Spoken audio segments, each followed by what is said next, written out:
Hi, Glamour. Welcome to my house. I hope you're hungry.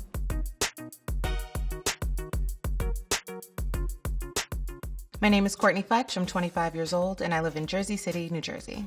By day, I'm a marketing manager at a food startup in New York City, and in my spare time, I run 2 food e-commerce businesses. My businesses are called The Spread, which is my private catering service and dinner party service, and Thunder Cakes, which is my e-commerce bakery. And here's how I spend my money. I make $98,000 a year in my 9 to 5, and anywhere between $4,000 to $6,000 a month, depending on what events I'm throwing that month. I have around $12,000 in a traditional savings account. I have no money in retirement yet. I have $60,000 in student loan debt. All of that actually comes from my undergraduate degree. I do have my master's, but that was paid for in full by a fellowship. I have 1 credit card. I typically put most of my business expenses on it, and for everything else, I use my debit cards. I'm pretty strict now about the way that I use my credit cards because coming straight out of college, I was not the most fiscally responsible and racked up a good bit of change on a few retail cards. I live in a lofted 1-bedroom in Jersey City, and it's 1,100 square feet. I spend $1,750 a month in rent and about $190 in utilities. I spend a little over $300 a month in subscription services. I travel into New York City Monday through Friday for my 9 to 5, and I spend about $81 a month for my unlimited commuter card. My apartment is eclectic and cozy and warm and lived in. On the morning of an event, I typically wake up around 9 a.m. My bedroom is really cozy. So because the space is pretty open, it's kind of hard to close it off and really have that sense of privacy. So I like for it to feel very airy, very light. So my favorite piece in my bedroom is actually my nightstand. So I bought it for $5 at a yard sale on the side of the road and took it home, sanded it down, painted it like this really pretty midnight blue, and gave it a lot of really funky gold detailing, changed out the knob for some crystal. And I really love the complement of the orange. I ended up getting into DIYs because both of my parents are incredibly crafty. Growing up with that influence made it really easy for me to kind of find pieces of my own that were really quirky and colorful and remake them. The piece that I get the most compliments on is my periwinkle blue vanity. Also a Craigslist find. I found it for $150. At first I painted it black, which ended up being a very terrible choice for the space, and then later decided that I wanted to paint it a really festive, kind of dainty periwinkle blue. Another way that I decorate the space using my own resources is with painting. I've recently picked up portraiture, so I'm attempting to teach myself how to paint faces. On this particular day, I'm getting ready to host a dinner party. On the day of an event, the first thing that I'm going to do to prep for it is I'll usually get started working on the sides and putting all of those in the oven. The most used space in the apartment is definitely the kitchen. I wanted the kitchen to feel loved. I wanted the kitchen to feel very colorful. I wanted it to not take itself too seriously. So I think food has to come from a place of a lot of love and a lot of energy and a lot of character. So I tried to incorporate as much of my personality into it as I could. The kitchen when I moved in was all white. There was no backsplash. I actually was able to put that up myself, which is pretty exciting, peel and stick. And also in an attempt to cover up a fridge that's pretty regular, I put temporary wallpaper on it. Both projects in total cost about $50. I've had my main company, Thunder Cakes, for 7 years. On a busy month with Thunder Cakes, I'm spending anywhere between $400 to $500 on ingredients, about $30 per month on my website, $400 for my photographer, and about $100 for marketing.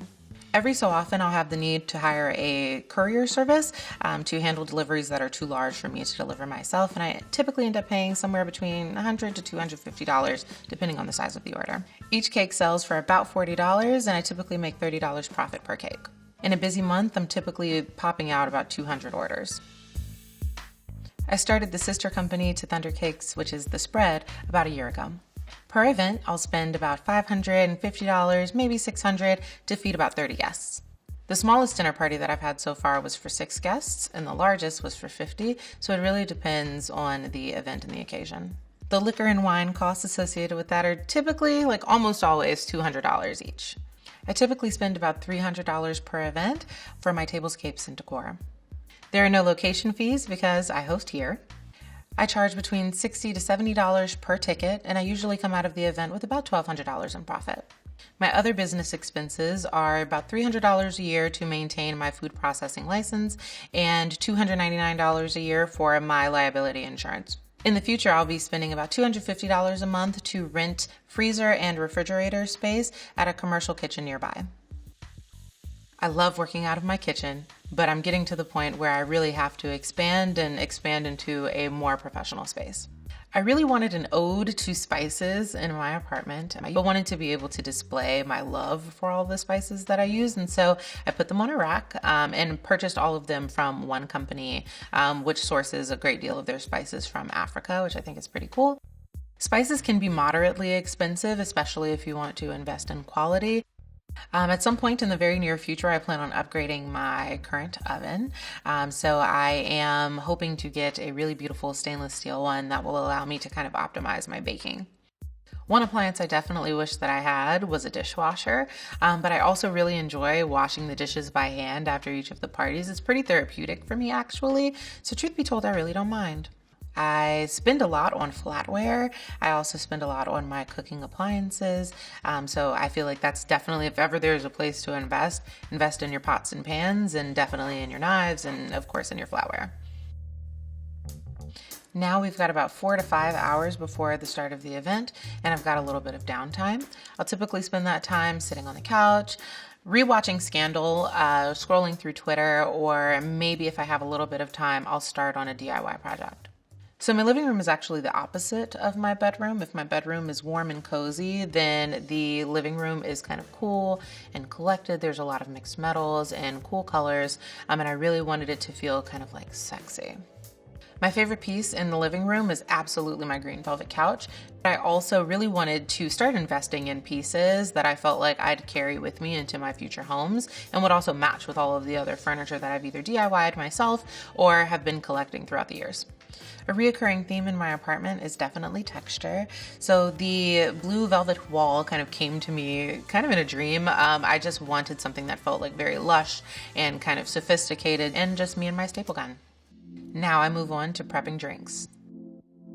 And I like to do them about 2-3 hours in advance so the flavors have an opportunity to meld with one another, so that they don't just taste like pure alcohol. Fun fact, I actually have a French bartending license. One of the first companies that I worked with coming out of grad school sent me over to France for like a month and a half, and during that time I did like an expedited crash course. So the cocktail that I'm making today is called the Miss Rogers because it's a beautiful day in the neighborhood, and it includes vodka, mint, elderflower, sparkling rosé, and lemonade. Final touches before guests arrive are usually putting on my playlist for the dinner party, and then lighting the candles and just kind of setting up the table that the food will be going on. Aside from the chairs, which are the only product that I rent for my dinner parties, I buy all of the tablecloths, all of the plates, all of the napkins so that I can start to build an event inventory. Once the table is ready and the food is holding in the oven to stay warm, is the time for me to get myself ready. So my closet's a little atypical. It's kind of like long, and you can tell that it was a DIY from the previous tenant who put rods up at the top instead of having more of the traditional shelf format. One area that I might splurge on myself in is definitely shoes. Just recently I bought a pair of gorgeous Louboutin heel sandals, which I'm very excited to pull out this summer. I like shoes because they help my posture. I do a terrible job of slouching, but I also really love how powerful they make me feel. If I particularly like a pair, I'll send a picture to my mom and see how she feels, and if she likes them, I'll buy her a pair too. I have to literally force myself to participate in self-care. It's very important for me now to find pockets in my month for dedicated relaxation. So I pretty recently got into skincare. One of my best friends is an esthetician, and she makes a lot of recommendations for me. The price of skincare products is pretty high, and I'd definitely rather spend that money getting actual services for my face with an esthetician, but I'm coming around to the idea of spending quite a large chunk of change to maintain my face on a daily basis. The area that I splurge on the most in my life is definitely in my apartment. I really want to invest in feeling at home when I come home. There's not the greatest separation of work and play here in my space because I do use my kitchen for work purposes, but I really think that it's very important for the rest of the space to kind of reflect me and be a place of comfort and solitude.